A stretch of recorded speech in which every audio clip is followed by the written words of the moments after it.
Enquanto eu arrumo aqui.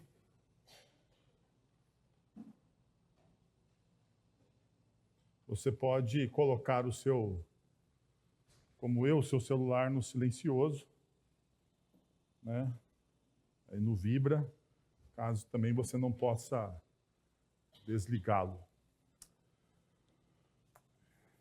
Algumas coisas antes da gente são dessa manhã. A primeira é o motivo de gratidão a Deus por tudo que Deus tem feito na nossa igreja, né? Quem está aqui há mais tempo, há 4 anos atrás, eu me lembro que nós chegamos em um culto aqui pela manhã e nós tínhamos o playback. Você sabe o que é um playback? Talvez as pessoas não saibam o que seja playback, né? Playback é somente o instrumental, né? Então, esse pastor não sabe tocar absolutamente nada, não tenho aptidão musical para nada, eu não sei nem bater palma, eu bato palma no contraponto da música. Então, se você fala assim, mas o pastor fala de bater palmas, mas não bate palmas, é que se eu bater palma eu vou estragar o negócio, entendeu? De tão ruim musicalmente que eu sou. Mas, há 4 anos atrás, nós tínhamos simplesmente, um domingo de manhã, chegamos aqui, nós tínhamos playback. Como passou um pouco de tempo, a Lu se juntou ao nosso time para trabalhar com o nosso coral e, de maneira generosa, ela falou, pastor, eu estou aqui, eu toco para vocês. E daí a gente começou a tocar, veio pandemia, e depois da pandemia a gente começou a chegar gente com aptidão musical. Eu lembro pela primeira vez quando o Felipe entrou sozinho, ainda sem a Suzane aqui, sentou deste lado do banco ali, né?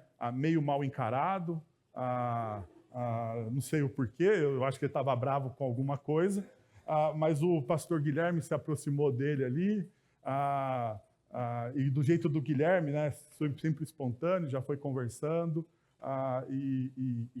começou a desenvolver uma amizade com o Felipe chegando, Deus veio abençoando, trazendo outros músicos, outras pessoas, e Deus foi juntando as peças, e hoje nós temos aí uma infinidade de bandas com estilos diferentes, formas diferentes de adoração.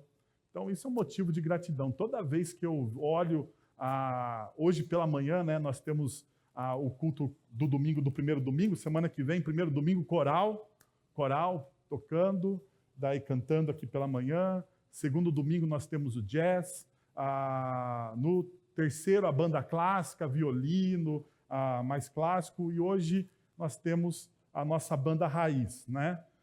O desafio é a gente fazer mais alguma coisa daqui para frente, né? Sempre a gente tem um desafio um pouco maior para mostrar que tudo aquilo que nós fazemos, nós podemos fazer para glorificar a Deus.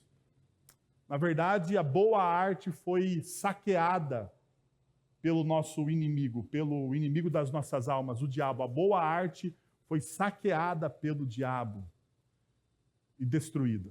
Então, toda vez que você olhar para esse pessoal tocando aqui, você que está chegando agora, que não faz parte desse começo, dê glória a Deus.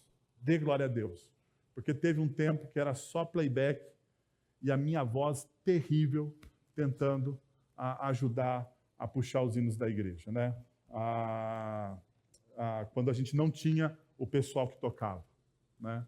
Quando não tinha, de vez em quando tinha alguém que tocava aqui o órgão ou o piano que a gente tinha aqui muito tempo atrás. Mas isso já aconteceu.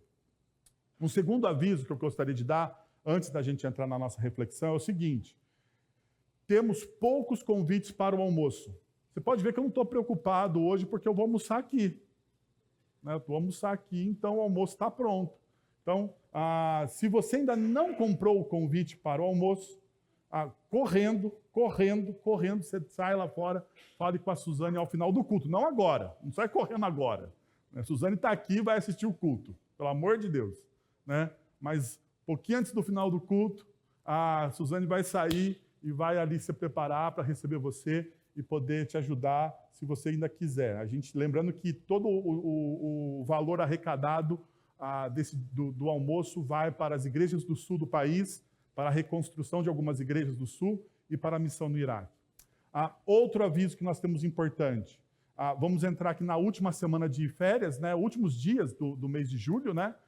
E daí na primeira semana cheia retomamos os nossos grupos pequenos. Então prepare-se. Retomaremos os nossos grupos pequenos com novos grupos pequenos. Olha que beleza, né? Novos grupos pequenos, novos lugares.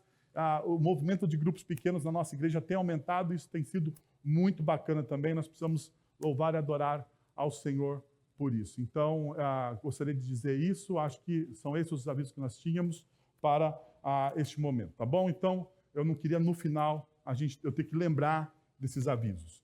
Bom, como você sabe, nós estamos caminhando no texto de Marcos e hoje eu vou falar para vocês de um dos temas que as pessoas têm calafrio na igreja. Calafrio.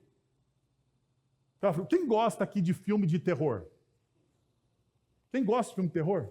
Não tenha medo, não é pecado não, gente. Eu não tenho problema nenhum. É gosto, para mim é um gosto estranho. Mas é o seu gosto estranho. Louvado o Senhor seja pelo seu gosto estranho. Mas, quem gosta aqui de filme de terror? Jason, Sexta-feira 13, Pânico, o Exorcista, pelo amor de Deus. Não, né? Mas tá bom. E o tema que eu vou tratar, que eu comecei tratando domingo passado à noite, é o tema que todo crente não reformado tem medo. Fim dos tempos. Fim dos tempos. Por que eu estou dizendo o seguinte? Porque todo crente de tradição reformada, a maioria dos crentes, a maioria dos discípulos de Jesus de tradição reformada, eles são amilenistas. Amilenistas. O que significa isso? Pastor, mas o que significa ser um amilenista? Basicamente, o amilenismo diz o seguinte, que nós já estamos vivendo nos últimos tempos. Nós já estamos na grande tribulação. E nós, calvinistas, reformados, calvinistas, esperamos uma única coisa, a volta de Jesus. A volta de Jesus. Então, estamos esperando uma única coisa. Outras correntes apocalípticas fala que vai ter arrebatamento, as pessoas vão sair, vai nascer o anticristo, não sei o quê e tal. E a gente tem isso também, e a gente vai trabalhar um pouco disso hoje. Não tudo. Vamos trabalhar tudo ano que vem na série de Apocalipse. O pessoal está todo feliz que vai ter série de Apocalipse aqui. Eu não sei por quê, mas tudo bem. Tudo bem, vamos ter Apocalipse no ano que vem. Estamos planejando o Apocalipse do ano que vem. Quem sabe o ano que vem não seja o Apocalipse, né? Então, beleza. Mas olha só, nós reformados esperamos uma última coisa, a volta de Jesus. A volta gloriosa do nosso Senhor e Salvador. Eu sei que não é a visão mais disseminada entre os evangélicos. Por quê? Porque há décadas atrás, no Brasil, que é um manicômio evangélico, foi lançada uma obra de um autor que, na verdade, teologicamente, ele não crê nisso. Tim LaHaye. Tim LaHaye lançou uma obra chamada Deixados para Trás. Tim LaHaye é um teólogo, escreveu um romance, mas teologicamente ele não crê no que ele escreveu no romance. Mas nós, brasileiros, desavisados, abraçamos aquilo como se fosse uma teologia sistemática do fim dos tempos. E eu não sei se você leu Deixados para Trás. Ou se você viu, acho que tem alguma sequência de filmes aí, né? de Deixados para Trás. Então, basicamente, Deixados para Trás, você está andando de carro, de repente tem um arrebatamento, o cara que estava dirigindo o carro some, o carro bate, o cara está no avião, o piloto está dirigindo, está pilotando o avião, o piloto some porque foi arrebatado, o avião cai com todo mundo dentro. Acontecem os negócios loucos no filme. Essa ideia, ou essas ideias, elas têm, e eu vou ser muito honesto, como sempre, nós somos honestos aqui. Elas têm um certo embasamento bíblico. No entanto, essas ideias, apesar de terem um certo embasamento bíblico, elas não têm uma consistência teológica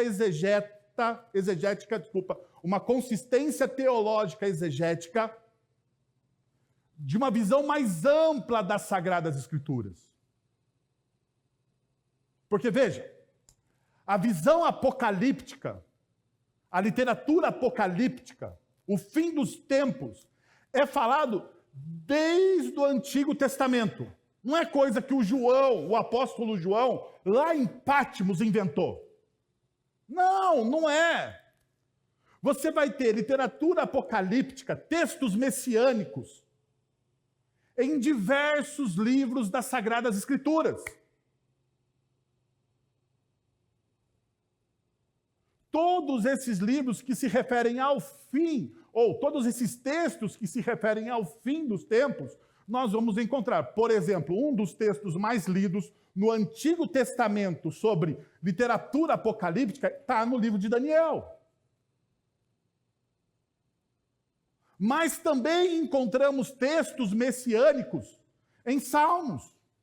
Mas também encontramos textos messiânicos nos profetas menores. Mas também encontramos textos messiânicos em outros profetas e livros das Sagradas Escrituras do Antigo Testamento. Sendo assim, a maioria da teologia, ou a maior parte do bojo teológico, que tem uma certa pirofagia nos acontecimentos do final dos tempos, são leituras não amplas das Sagradas Escrituras. Muitas vezes elas estão restritas a um texto, a um versículo, a uma ideia. E você precisa se lembrar que nós, como reformados, nós olhamos para a história da redenção. Para a história da redenção. Nós, como reformados, não fazemos uma distinção, nós fazemos uma distinção didática, mas não uma distinção revelacional do Antigo para o Novo Testamento. Nós fazemos simplesmente uma distinção didática, não uma distinção revelacional de importância. Ambos os testamentos, ambos os escritos, eles se complementam. No Antigo Testamento estão todas as promessas que Deus fez a respeito do Messias, dos últimos dias.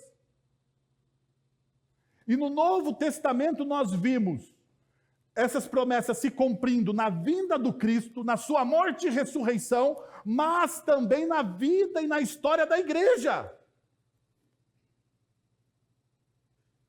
Sendo assim, meus irmãos, nós somos parte daquilo que nós chamamos dos últimos dias. Então a gente não precisa ficar com medo. Não precisa ficar com medo. Você pode ficar tranquilinho, porque o Apocalipse não é aquele filme de terror que você pensa. Ele é um texto para fortificar a nossa fé. Ele é um texto que faz com que a gente tenha confiança de um Deus que está escrevendo toda a história. De um Deus que não nos abandona, mas que, pelo contrário, redime o seu povo e busca o seu povo. Isso é o que nós vamos estudar nessa manhã. Então, eu vou dar um presente aqui para aqueles presbiterianos raízes. Semana passada eu desci do púlpito aqui, alguém desceu e me fez um elogio. Raramente alguém me faz um elogio no final do culto. Daí chegou o final do culto, cheguei na porta, a pessoa olhou e falou assim, pastor, hoje foi um sermão presbiteriano. Eu falei, olha só, acertei. E hoje eu vou ser mais presbiteriano ainda. Por quê? Vou ler o texto com vocês antes de explicá-lo. Abre em Marcos capítulo 13, a partir do verso de número 14. Todo pastor presbiteriano faz isso. E se eu fosse seguir o manual presbiteriano, eu leria o texto e faria depois uma oração. Mas a oração não vou fazer. Então, eu sou meio presbiteriano só. Tá? O texto diz assim, quando vocês virem o sacrilégio terrível no lugar onde não se deve estar, não deve estar, quem lê, entenda. Então, os que estiverem na Judéia fugirão para os montes. Quem estiver no telhado, na sua casa, não desça, nem entre em casa para tirar dela coisa alguma. Quem estiver no campo, não volte para pegar seu manto. Como serão terríveis aqueles dias para as grávidas e para as que estiverem amamentando? Orem para que essas coisas não aconteçam no inverno. Porque aqueles dias de tribulação, como nunca houve desde que Deus criou o mundo até agora, nem jamais haverá. Reunirá os seus eleitos dos quatro ventos, dos confins da terra até os confins do céu. Se o Senhor não tivesse abreviado tais dias, ninguém sobreviveria. Mas, por causa dos eleitos, por eles escolhidos, ele os abreviou. Se então alguém lhes disser, vejam, aqui está o Cristo, ou vejam, ali está ele, não acreditem, pois aparecerão falsos cristos e falsos profetas que realizarão sinais e maravilhas para, se possível, enganar os eleitos. Por isso, fiquem atentos. Avisei-os de tudo antecipadamente. Mas, naqueles dias, após aquela tribulação, o sol escurecerá, a lua não dará a sua luz, as estrelas cairão do céu e os poderes celestiais serão abalados. Então, se verá o Filho do Homem vindo nas nuvens com grande poder e glória. E ele enviará os seus anjos e reunirá os seus eleitos dos quatro ventos, dos confins da terra até os confins do céu. Aprendam a lição da figueira. Quando os seus ramos se renovam e as suas folhas começam a brotar, vocês sabem que o verão está próximo. Assim também, quando virem essas coisas acontecendo, saibam que ele está próximo às portas. Eu lhes asseguro que não passará essa geração até que todas essas coisas aconteçam. Os céus e a terra passarão, mas as minhas palavras jamais passarão. Quanto ao dia e a hora, ninguém sabe, nem os anjos do céu, nem o Filho, senão somente o Pai. Fiquem atentos, vigiem. Vocês não sabem quando virá este tempo. E é como um homem que sai de viagem. Ele deixa a sua casa, encarrega de tarefas cada um dos seus servos e ordena ao porteiro que vigie. Portanto, vigiem, porque vocês não sabem quando o dono da casa voltará, se à tarde, à meia-noite, ao cantar do galo ou ao amanhecer. Se ele vier de repente, que não os encontre dormindo. O que lhes digo, digo a todos. Vigiem. E daí a gente termina aqui o capítulo 13 do Evangelho de Marcos. E perceba, é uma literatura apocalíptica. Jesus está fazendo referências aos finais dos tempos. E o que isso nos ensina? Quais são as lições que nós podemos tirar desse texto para as nossas vidas hoje? Qual é a missão? Eu tenho um professor muito querido, muito querido. Deus me deu a oportunidade de, durante 4 anos da minha vida, estudar com um dos maiores missiólogos da história ainda vivo, Mike Gorin. Durante 4 anos eu fiz mentoria com o Mike Gorin, e um dos módulos que ele deu era sobre pregação missional. Uma das coisas que eu mais gosto de fazer é a pregação. Então ele falava sobre pregação missional. E uma das coisas que o Mike Gorin dizia é: quando você lê as Escrituras, você deve sempre perguntar ao texto qual é a missão do texto. Porque todo texto bíblico tem uma missão no nosso coração. Todo texto bíblico tem uma missão a ser executada no nosso coração. Então, o primeiro princípio que eu gostaria de colocar para vocês a respeito dessa missão, desse texto bíblico, que fala dos últimos dias, que revela os últimos dias para nós, é o seguinte: um sinal do fim é quando a adoração se torna uma performance esteticamente mística e centrada no homem, desviando-se do Evangelho. Qual é os sinais do fim? Qual é o sinal do fim? Porque é isso que Jesus está dizendo no texto que nós acabamos de ler. Não sei se você percebeu, mas se você faz uma leitura detalhada do texto, você vai perceber que Jesus está falando de sinais. Uma das parábolas que Jesus emprega é a parábola da figueira, sobre o tempo da colheita, que ele fala exatamente assim. Se você percebe o tempo da colheita, ou você percebe a chegada do verão, quando a figueira floresce. Isso aqui é o quê? Um sinal. Então perceba, o texto que Jesus nos coloca aqui é um texto sobre sinais. Então, um sinal do fim é quando a adoração se torna uma performance esteticamente mística e centrada no homem desviando-se do Evangelho. Perceba logo o que Jesus coloca no primeiro versículo que nós lemos. Quando vocês virem o sacrilégio terrível.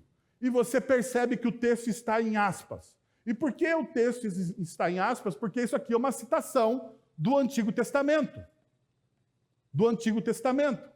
Então aqui evoca-se a primeira questão deste ponto que eu estou colocando para vocês. Veja, a profanação da adoração. Se você pega as referências do Antigo Testamento sobre o sacrilégio terrível, você vai perceber que ele está em Daniel capítulo 9, verso 27, 11, 31 e 12, 11.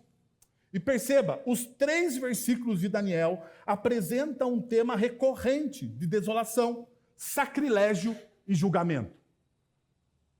Jesus pega uma citação do Antigo Testamento, um texto de Daniel, um texto o quê? Apocalíptico. Um texto que fala dos últimos dias. E daí Jesus fala, um dos sinais dos últimos dias é um sacrilégio, uma profanação terrível. E daí você percebe que existe um acréscimo daquilo que o texto de Daniel diz, que é o que vem em seguida, no lugar onde não deve estar. Na tradução da Nova Almeida, ele vai dizer o seguinte: situado onde não se deve estar. Situado onde não se deve estar. Perceba, a profanação da adoração ocorre quando colocamos a criação no lugar do Criador. E por que você percebe isso? Você percebe isso quando você lê os textos de Daniel. Veja, Daniel capítulo 9, o verso 27, diz o seguinte: ele fará um acordo com muitos por uma semana. Perceba, no meio da semana, ele dará fim ao sacrifício e à oferta.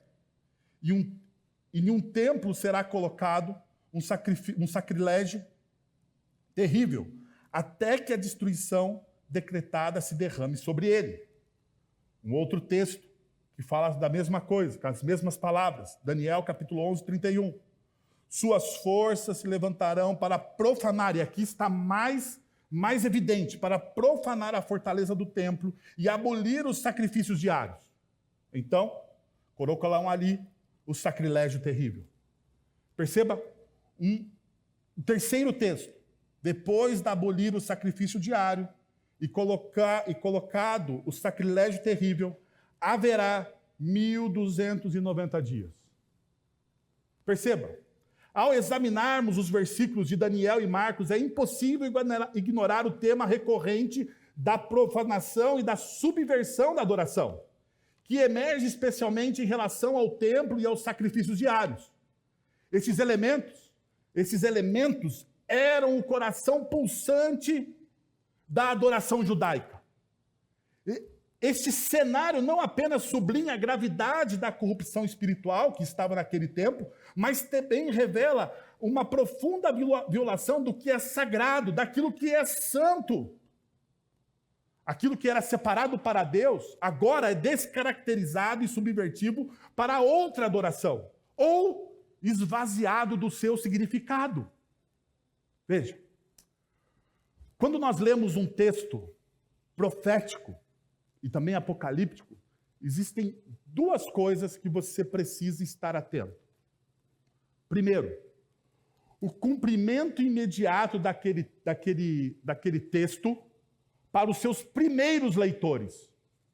Primeiros leitores. O povo judeu que leu Daniel no seu tempo teve também um cumprimento. Assim como os primeiros leitores do Evangelho de Marcos. Veja comigo. O cumprimento desse no tempo de Daniel ecoa do passado no Antigo Testamento. A profanação do templo em 167 a.C., quando Antíoco Epifânio profanou o altar sagrado, sacrificando um porco e ergueu um altar a Zeus. Despertou uma revolta fervorosa que ecoa a resistência indomável do povo de Deus contra a idolatria, que foi a revolta dos Macabeus. Na nossa Bíblia não tem este livro, mas na Bíblia Católica Romana tem 1ª e 2ª Macabeus, que conta a história dessa revolta. Eles são livros históricos, mas não canônicos para nós. Nós o lemos de maneira histórica. Eles contam quando Antíoco Epifânio, ele entra no templo de Jerusalém, ele sacrifica um porco no altar do sacrifício, e ergue uma estátua a Zeus no templo. Isso foi um tempo de profanação. O texto de Daniel se refere a um contexto imediato aqui. Houve um sacrilégio o quê? Terrível. Aquilo que era santo foi o quê? Profanado. Os ouvintes de Marcos também têm um evento. Perceba. O contexto imediato de Marcos. A destruição do templo de Jerusalém em 70 depois de Cristo. O cerco de Jerusalém pelo general Tito em 70 depois de Cristo marcou um juízo divino iminente, onde a urgência para escapar refletia a gravidade de uma tribulação sem igual, prefigurando o clímax escatológico do plano de Deus soberano. E você percebe isso. Jesus ele dá um recado àqueles que estavam naquele tempo. Quando ele fala da destruição, do sacrilégio no versículo de número 14, logo em seguida, ele vai falar de eventos, de eventos que vão abalar a sociedade, as pessoas precisam fugir. E existe até uma advertência de Jesus: orem para que isso não aconteça no inverno. Esse é o contexto imediato. O general Tito, ele entra em Jerusalém, ele destrói Jerusalém. Ele destrói Jerusalém. É quando os romanos abandonam Jerusalém. Abandonam a região da Jerusalém. Eles destroem todo o templo. Aquilo que era sagrado foi o que então? Novamente profanado. Então existem os contextos, as revelações imediatas do texto daquele tempo, mas também existem as imagens. As imagens. Perceba, o futuro é o tempo reservado somente pelo Pai que é soberano. Uma data incerta e desconhecida. Jesus ele vai dizer, no texto que nós lemos, que nós não temos ciência, nem ele mesmo tem. Ciência do quê? do tempo, da data. Então perceba, os trágicos eventos de 167 a.C. e 70 depois de Cristo servem como imagem e símbolos de um evento culminante de destruição e profanação horríveis pouco antes da segunda vinda do Senhor. Jesus está falando do fim escatológico através dos olhos da iminente destruição do templo. A destruição de Jerusalém por Tito é como se fosse um filme de reconhecimento. Ele dá uma imagem autêntica de do futuro oponente. Então o que acontece? Essas imagens, esses acontecimentos, eles olham para onde? Para o futuro. Para o nosso futuro. Perceba. Mas como este futuro oponente se posiciona? Veja, os gregos e romanos desenvolviam sua espiritualidade através de uma profunda manipulação dos deuses. Os deuses gregos e romanos eram frequentemente seduzidos e manipulados pelos mortais, revelando mais aspectos humanos do que virtudes divinas. Essa era a espiritualidade greco-romana. Os deuses da Grécia, os deuses pagãos, eles eram manipulados pelos seres humanos e até em alguns momentos enganados pelos seres humanos. Ao examinar a espiritualidade dos gregos e romanos, notamos que as divindades eram frequentemente representações exageradas de fraquezas e desejos humanos. Esses deuses podiam ser barganhados, manipulados e até mesmo enganados para atender os caprichos dos adoradores. Essa visão do divino é fundamentalmente diferente do Deus da Bíblia, que é imutável, soberano e justo. O contraste aqui é crucial. Enquanto as divindades pagãs eram moldadas pela vontade e fraqueza dos humanos, o Deus da Bíblia é um ser moralmente perfeito, impossível de manipular. A tentativa de controle, ou de controlar e manipular a divindade, é um reflexo da nossa tentativa de sermos como deuses. Na nossa tradição reformada, nós olhamos isso como uma rejeição da soberania de Deus e uma tentativa de estabelecer um falso controle sobre aquilo que é sagrado. O que o texto diz para nós hoje? Um sinal do fim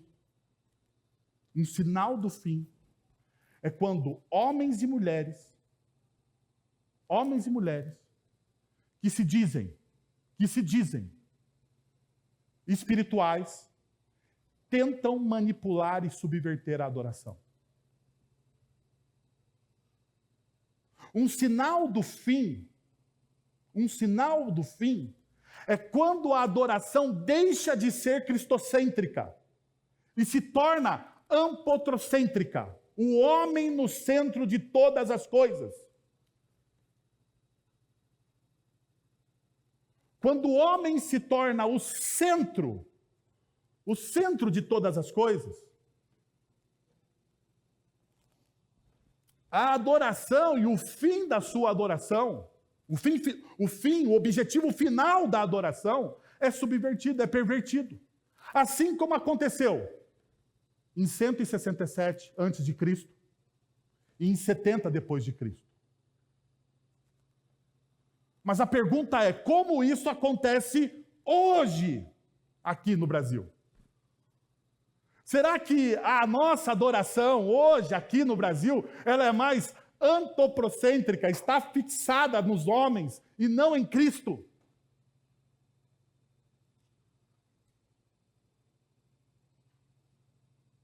Nós somos de fato, nós nos gabamos e nós precisamos fazer aqui um autoexame. Nós nos gabamos reformadinhos, bonitinhos, com roupinha de verdeus, de que nós somos cristocêntricos, que a Bíblia é a nossa regra de fé e prática. Não é isso que nós dizemos, nós falamos todo santo domingo. Mas aqui eu quero chamar para você a prática. Porque a adoração não é algo subjetivo. nas Sagradas Escrituras. A adoração não é isso que essa banda fez de maneira maravilhosa aqui. Essa banda nos levou a um momento de clímax da adoração, quando o povo de Deus se reúne para adorar junto ao Senhor sobre todas as coisas. Mas nós, no nosso dia a dia, nós estamos adorando ao Senhor. A pergunta é, de segunda a sábado, aonde está a sua adoração?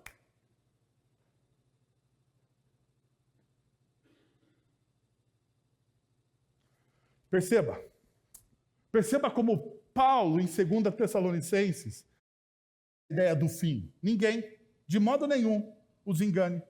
Porque isso não acontecerá sem que primeiro venha. Paulo está falando em 2 Tessalonicenses do fim, do Apocalipse, dos últimos dias. Sem que primeiro venha a apostasia e seja revelado o homem da iniquidade ou o homem do pecado. O filho da perdição, o qual se opõe e se levanta contra tudo que se chama Deus ou é objeto de culto. E a ponto de assentar-se no santuário de Deus, apresentando-se como se fosse o próprio Deus. O que o versículo 14 diz? O que Jesus acrescenta no versículo de número 14 de Marcos, depois da sequência, ou depois da citação do profeta Daniel? Algo que não deveria estar lá. Não é isso que Jesus coloca? Algo que não deveria estar lá. O filho do pecado, ele se levanta contra tudo que se chama Deus, ou é objeto de culto, a ponto de assentar-se no santuário de Deus, apresentando-se como o quê? Como se fosse Deus. Não é isso que nós fazemos? Na nossa sociedade? Na nossa cultura? Nós nos apresentamos como Deus.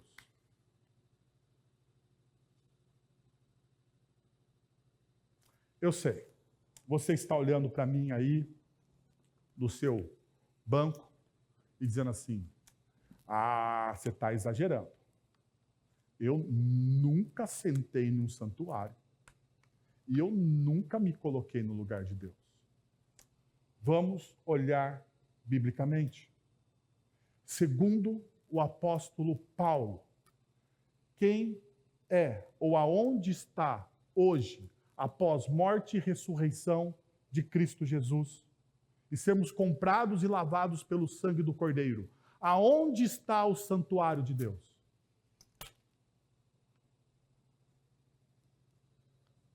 Aonde está o santuário?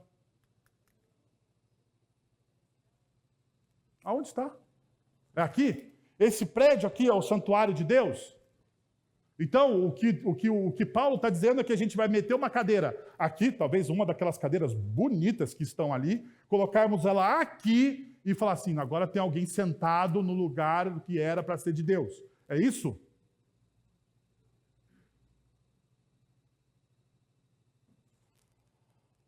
Segundo o Novo Testamento, segundo a revelação, a palavra de Deus, aonde está hoje o santuário de Deus?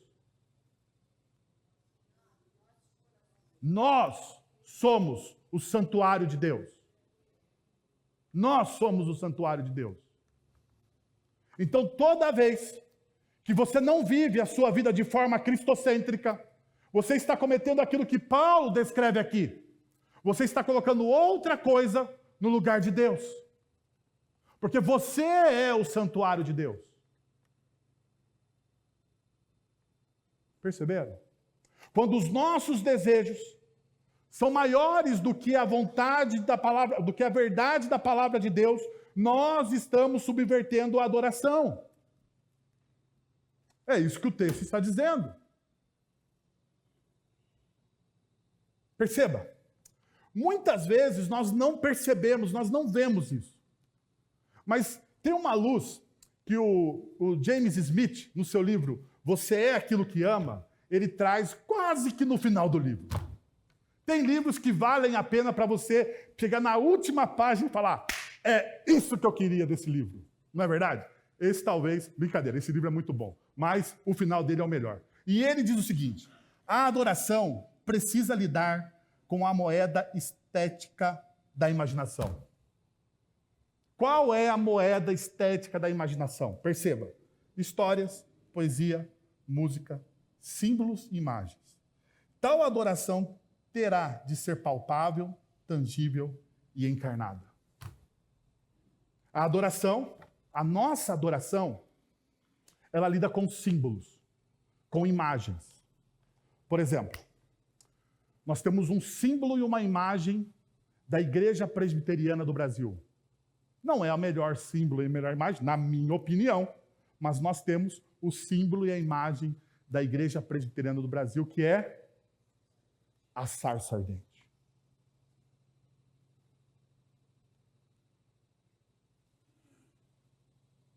A sarça.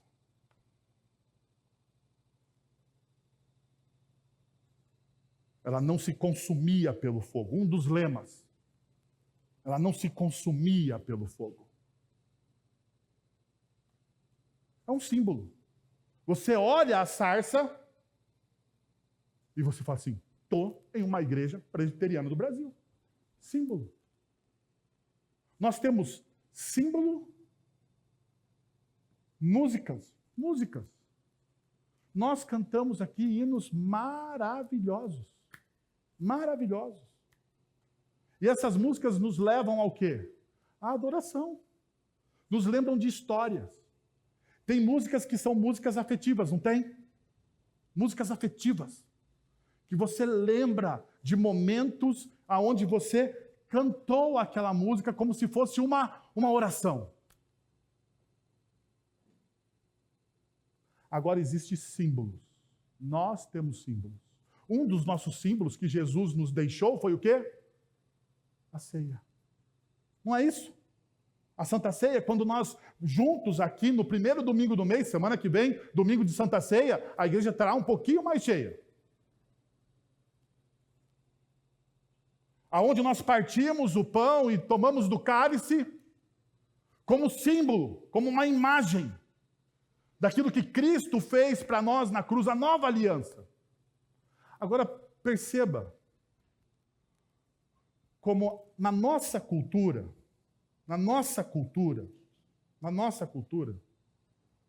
ela subverte, ela usurpa, quando o homem usurpa o lugar de Deus. E talvez você foi surpreendido por essa imagem na abertura das Olimpíadas. Uma subversão da Santa Ceia. A imagem que era da Santa Ceia, onde Jesus está no centro da mesa, segundo a leitura pós-moderna, está no centro da mesa agora, do mundo pós-moderno, um homem transgênero, um drag queen.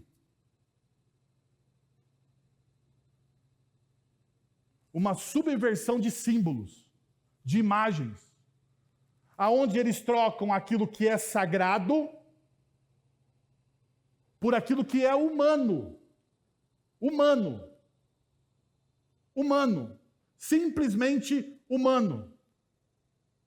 Aonde eles deslocam a adoração. Perceba, desloca a adoração com um discurso até que palatável para alguns cristãos. É a Olimpíada da inclusão.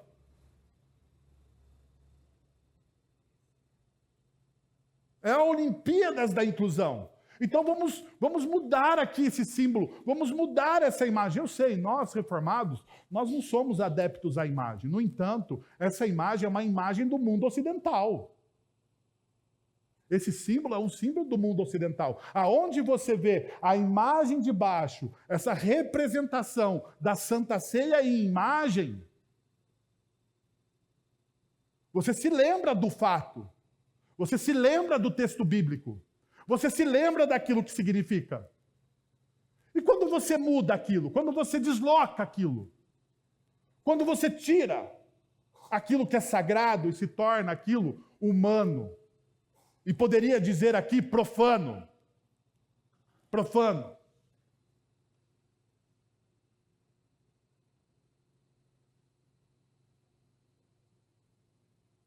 Isso acontece na nossa cultura, mas isso também acontece nas nossas vidas. Perceba, dentro da nossa tradição reformada, observamos a profecia de Daniel não apenas como reflexos de eventos históricos passados, mas também como aquilo que se conecta escatologicamente, de maneira contemporânea, com os nossos dias. Nós percebemos a profanação, nós percebemos a troca, a subversão das imagens, a mudança da imaginação. Aquilo que era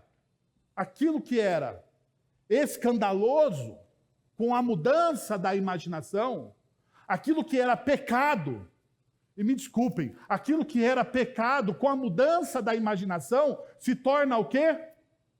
Normativo. Normativo. Esse é o problema da subversão da adoração.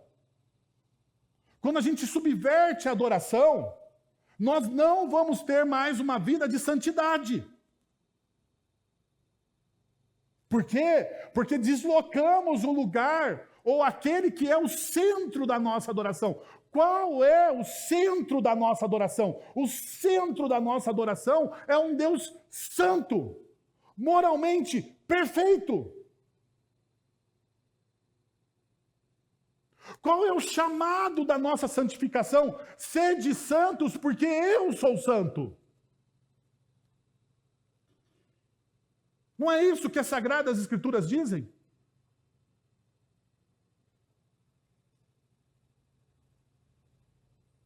Homens do passado, como o apóstolo Paulo, dizem: sede meus imitadores, assim como eu sou imitador de quem? De Cristo Jesus. Porque o centro da minha vida é o Cristo. E pelo Cristo ser o centro da minha vida, eu posso chamar os outros a me imitar. A pergunta é se nós podemos fazer a mesma coisa que o apóstolo Paulo hoje. Porque se a gente não pode fazer a mesma coisa que o apóstolo Paulo... E veja, eu não estou falando de vidas perfeitas. Não estou falando de você se tornar uma pessoa perfeita. Porque se você ler de maneira honesta as Sagradas Escrituras, você vai perceber que o apóstolo Paulo não era uma pessoa perfeita. Paulo conseguiu brigar com o homem mais manso das Sagradas Escrituras, o Barnabé. Paulo brigou com o Barnabé. Mas brigou tão feio que um foi para a direita e o outro para a esquerda. Paulo, ele chutou o João Marcos, porque ele não conseguiu acolher as deficiências de um jovem rapaz. Ele falou: esse João Marcos está acostumado demais com o todinho da mãe dele. Não vai comigo nas viagens missionárias. Paulo enfrentou Pedro face a face, e ele mesmo diz, daí de maneira certa, mas enfrentou. Paulo não era perfeito. Paulo é aquele que vai dizer o seguinte: o bem que eu quero, esse eu não faço, mas o mal que eu não desejo fazer, esse eu faço de maneira abundante. Então eu não estou falando de perfeição. Eu estou falando de uma adoração íntegra, onde Cristo seja o centro da sua vida. E mesmo de maneira imperfeita, porque nós somos imperfeitos. Nós vamos convidar as pessoas a serem pessoas que caminham para a perfeição em Cristo Jesus. Porque nós só nos tornamos perfeitos em Cristo Jesus. Porque nós vivemos em Cristo Jesus. Esse é o problema. A nossa cultura conspira contra o Evangelho. As nossas músicas tentam o tempo todo retirar Cristo do centro da nossa adoração. Os filmes que nós assistimos. Mas você vai parar de assistir os filmes e ouvir as músicas? De maneira nenhuma. De maneira nenhuma, não faça isso. Mas tenha um olhar crítico, tenha um filtro. Construa uma cosmovisão bíblica.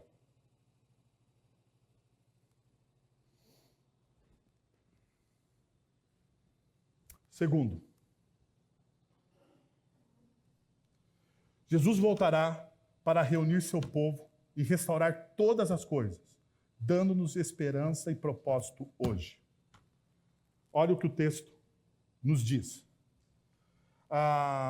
Eu fiz alguns recortes aqui para a gente entender o que o texto está nos dizendo. Perceba, versículo de número 19. Deus reunirá os seus eleitos dos quatro ventos dos confins da terra até os confins da terra. Daí o verso de número 27, o último. E ele, o Filho do Homem, enviará os seus anjos e reunirá os seus eleitos dos quatro ventos, dos confins da terra, dos confins da terra até os confins da terra. E daí você percebe a repetição das mesmas expressões, tanto no verso de número 19, quanto no verso de número 27. 27. E quando Jesus repete as expressões, nós precisamos ficar atento ao que ele está ensinando. Então perceba, em Jesus, vemos Deus restaurando definitivamente seu povo para cumprir seu plano de ter um povo santo entre as nações. Jesus está reunindo. Perceba, qual que é a palavra aí de ordem? Ele vai reunir um povo santo. Jesus está convocando um povo santo. Então a pergunta passa a ser essa aqui. Antes de ser um privilégio ser eleito, porque muitas vezes nós, presbiterianos, tratamos a eleição simplesmente como um privilégio. Nós calvinistas, eu sou eleito. Não caio da graça. Não é isso que a gente vê? Os presbiterianos, posudos assim, peitos para fora, firmes. Esse negócio, eu não caio da graça. Eu não caio da graça. Estou, firme. Firme, sou um eleito. Posso dar uma pecadinha ali, mas da graça eu não caio. Ou seja, se eu pecar aqui e na esquina um carro me atropelar, estou salvo. Sou presbiteriano. Porque em algumas confissões religiosas, mais voltadas ao lado arminiano, você cai da graça, você dá uma tropeçada. E se no meio do caminho você for chamado à eternidade, tchau. Não deu, irmão. Caiu da graça. Então os presbiterianos olham e falam assim, olha, isso aqui é um privilégio, mas a gente só olha para o privilégio. Esquecemos da perseverança dos santos. Mas esquecemos também que existe uma missão. Perceba. Antes de ser um privilégio, ser eleito é receber uma missão, um propósito. A pergunta que devemos fazer é: qual é o nosso propósito como povo eleito? Se você foi chamado, eleito, se Deus, de maneira graciosa, não vendo mérito nenhum em você, porque esse é o Evangelho, Deus não vê mérito nenhum em você, mas de maneira graciosa e amorosa, através do sacrifício de Cristo Jesus, Ele salva você. Os méritos são do Cristo. Ele salva você. Você não tinha nada que atraísse a atenção de Deus, mas Deus, em graça e misericórdia, te salva. Qual é, então, o seu propósito?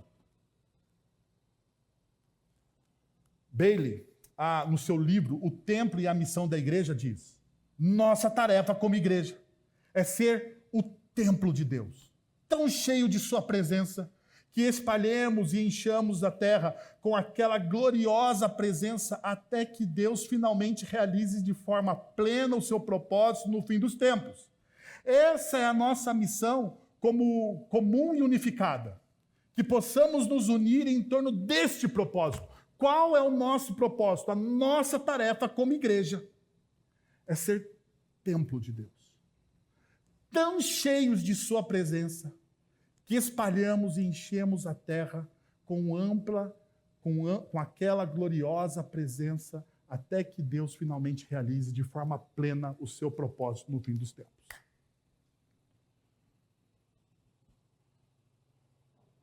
Eleição é um privilégio. Você ser amado por Deus, Deus não mudar a sua visão, a visão dele a respeito de você. Você é amado e Deus amou você e está amado. Ele não pede absolutamente nada em troca, mas nós precisamos entender que desse privilégio, existe um propósito. Qual é o propósito de você ser eleito? É você ser cheio de Deus. Cheio da presença de Deus. Cheio da presença de Deus. E ao você ser cheio da presença de Deus, você espalha essa presença de Deus para as pessoas que estão à sua volta. Você quer ver como isso acontece desde o início? Quando eu falo que a Bíblia é uma grande história, conectada em todos os seus livros, vocês muitas vezes não acreditam. Mas perceba, em Gênesis capítulo 12, Deus chama um homem imperfeito, Abraão, ou Abrão, naquela época. Daí Deus olha para aquele homem que era um homem pagão. Era um homem pagão. Se você ler o texto de Gênesis capítulo 12, você vai perceber que Abrão, ele tinha os próprios deuses em casa. Mas Deus, de maneira graciosa, chama aquele homem, assim como nos chama. Assim como nos chama. Ele revela-se àquele homem, assim como ele se revela a nós através de Cristo Jesus. Daí ele chama aquele homem, ele diz, olha, você vai ser bênção para todas as nações. Todas as nações. Perceba, é um privilégio ele ser chamado por Deus. É um privilégio ele ser convocado por Deus. Mas o privilégio que ele tem de ser amado e convocado por Deus é somente dele. Em ti serão benditas todas as famílias. Não é só dele. Você tem um propósito maior do que ser só você abençoado. Essa ideia antibíblica, demoníaca, evangélica de que nós somos unicamente abençoados é mentira. É mentira. Nós somos chamados como igreja a sermos bênção para todas as nações, para todos os povos, para todos os gêneros, para todas as correntes políticas, seja o que for, você é chamado para ser bênção para todos. Esse é o seu propósito. Deus não veio aqui exclusivamente na terra morrer só por você, porque essa é a ideia medíocre da teologia evangélica brasileira. É medíocre. Por que ela é medíocre? Porque ela é antropocêntrica. Deus, ele vem morrer por você, mas para que você tenha um propósito maior na vida. É isso. Terceiro.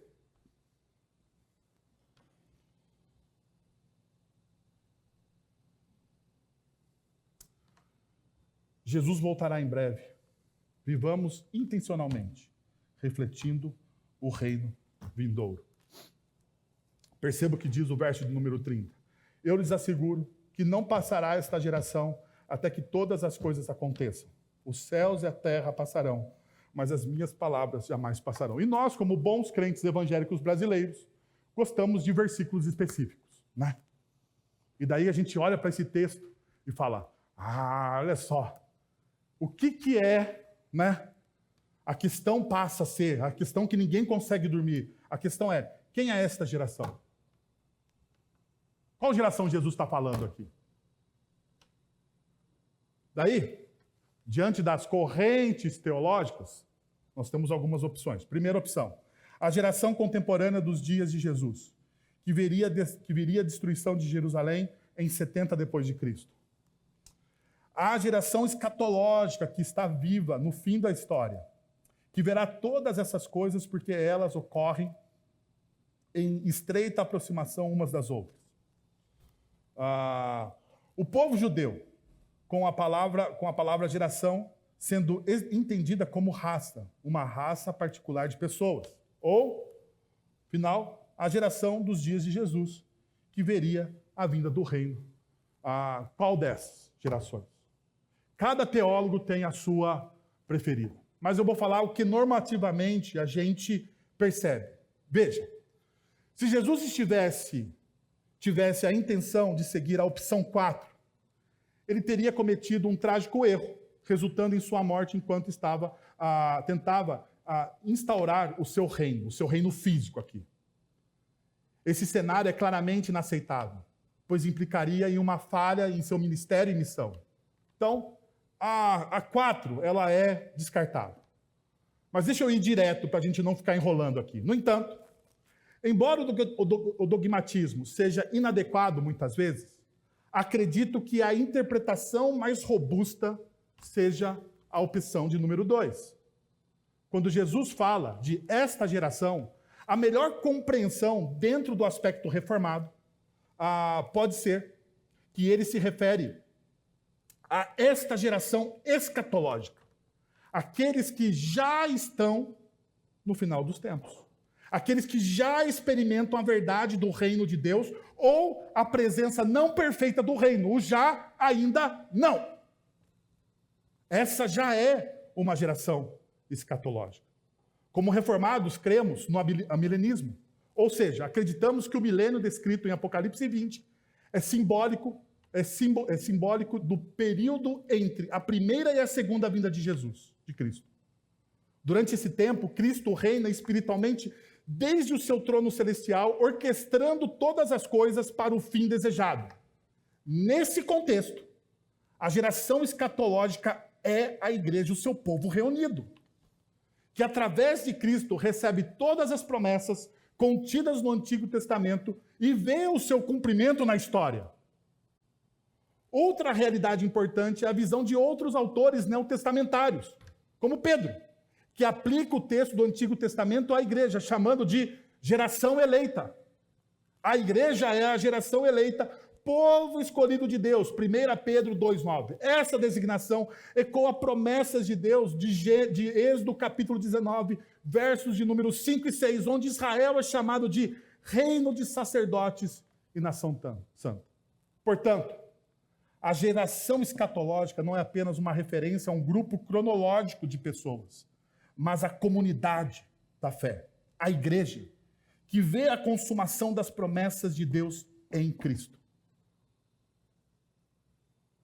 Então, essa geração, que todo mundo fica pensando aí, talvez seja a nossa geração.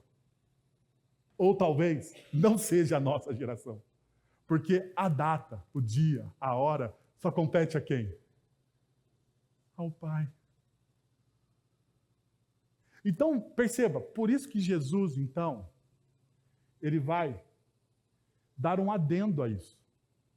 Ele fala da geração que vai ver, ele cria uma expectativa na vida dos discípulos, dizendo, nós precisamos estar o quê? Atentos. E daí Jesus, ele fala, perceba a sequência no verso 31. Os céus e a terra passarão, mas as minhas palavras jamais passarão. Veja, viva o evangelho de Cristo com intencionalidade, porque suas palavras, ao contrário das coisas passageiras deste mundo, são eternas. Ele está falando, olha, esse mundo vai passar, mas existe algo que não passa. As minhas promessas. Vocês estão em trânsito, mas algo é perene. Algo é perene. São as minhas promessas. Então, passa a se fazer a pergunta. Como?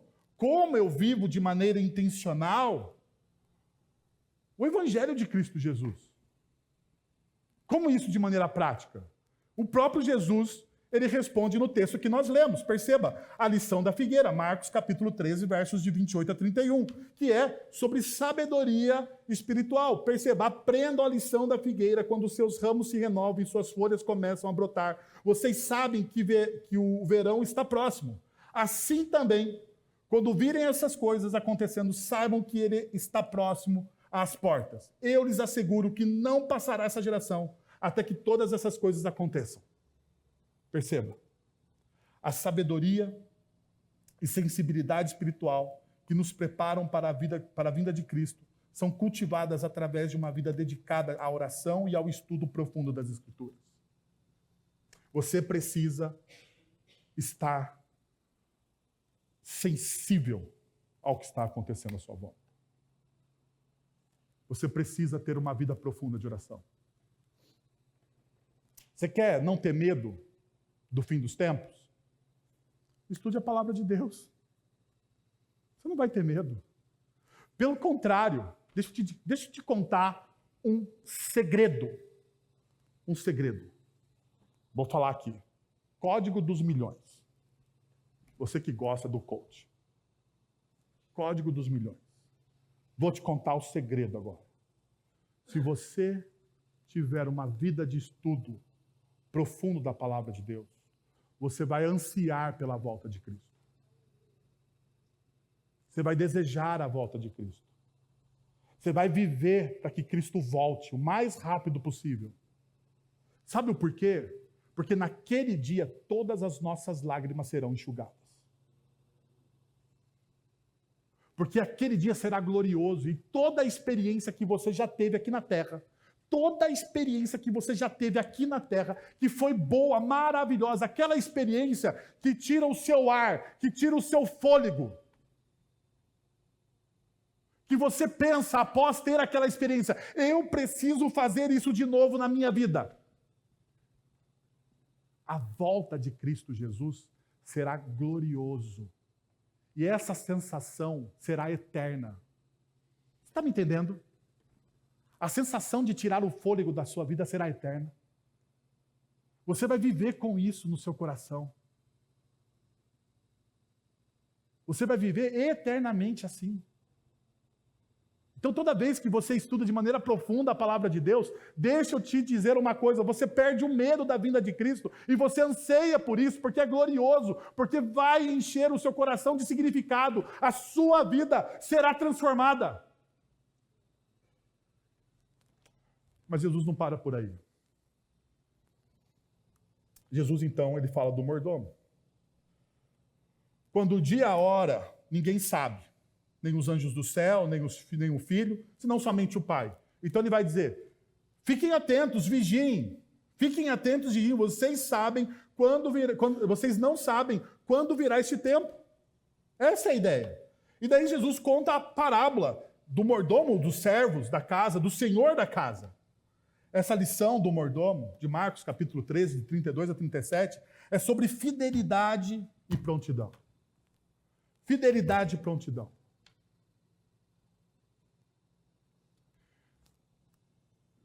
Viver em prontidão e fidelidade hoje significa assumir a responsabilidade de utilizar nossos dons e recursos de maneira obediente e intencional para o avanço do reino de Deus.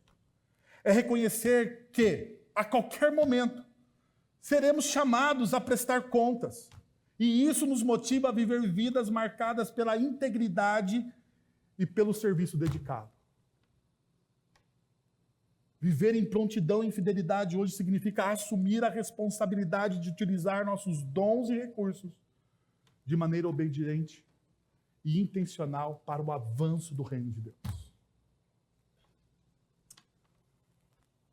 Deixa eu te falar uma única coisa aqui e a gente já encerra. Você vive o Evangelho, a palavra de Deus, de forma intencional?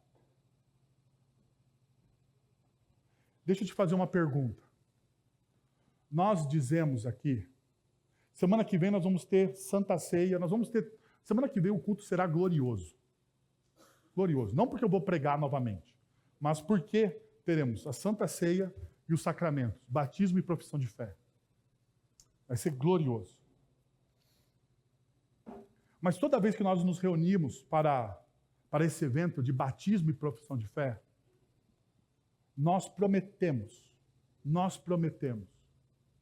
não a nós mesmos, não ao pastor dessa igreja, mas ao Senhor dessa igreja, de que nós temos como regra de fé e prática o quê? A nossa vontade, os nossos sonhos, os nossos planos, os nossos projetos. O que nós temos como regra? Regra de fé e prática. A palavra de Deus. A palavra de Deus. A palavra de Deus, ela é a sua regra de fé e prática. A palavra de Deus, ela é viva, ela é encarnada. em você? Você vive o evangelho de maneira intencional? Porque Jesus está dizendo assim, não fique com medo do fim. O fim é legal, gente. O fim é muito legal. O fim é muito legal. O fim é o mais legal.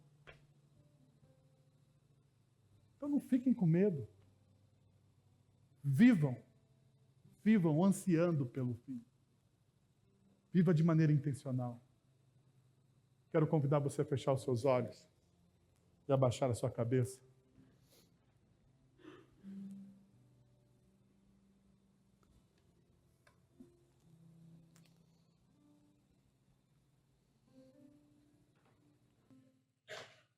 Pai, nós estamos diante do Senhor, ó Deus, o Senhor da igreja, o Rei da igreja, aquele que morreu por nós. Pai, nós queremos te agradecer, ó Deus, por tudo aquilo que o Senhor fez na história.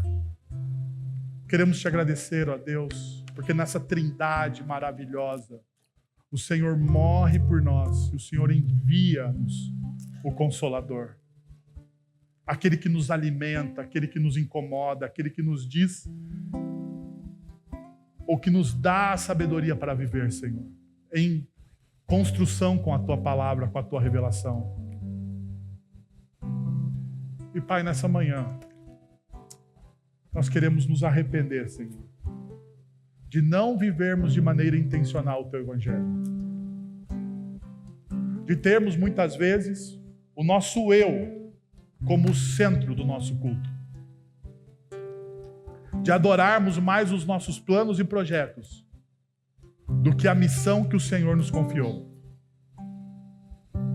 De nos envolvermos, ó Deus, e de despejarmos os nossos dons em coisas passageiras, E de não colocarmos os nossos dons e talentos naquilo que é eterno. Nós queremos nos arrepender nessa manhã, Senhor, disso. Como igreja aqui, diante do Senhor, pedimos perdão. E pedimos que o Senhor, através do Teu Santo Espírito, da Tua graça, da Tua misericórdia, o Senhor aviva e aqueça os nossos corações para uma verdadeira transformação, para uma verdadeira renovação. Que o nosso coração se encha de expectativa por esse fim, Deus, porque esse fim é glorioso, este fim é o melhor. É o melhor. Este fim é o melhor, Senhor. Que a nossa oração seja a oração dos primeiros discípulos. Maranata, vem, Senhor Jesus. É isso que nós oramos. Em nome de Jesus. Amém. Vamos receber a bênção, meus irmãos? Agora, irmãos, que a graça de nosso Senhor e Salvador Jesus Cristo, o amor de nosso Deus e Pai, o conselho, o consolo, o poder e a ação do Santo Espírito de Deus estejam sobre vocês agora e pelos séculos dos séculos. Amém.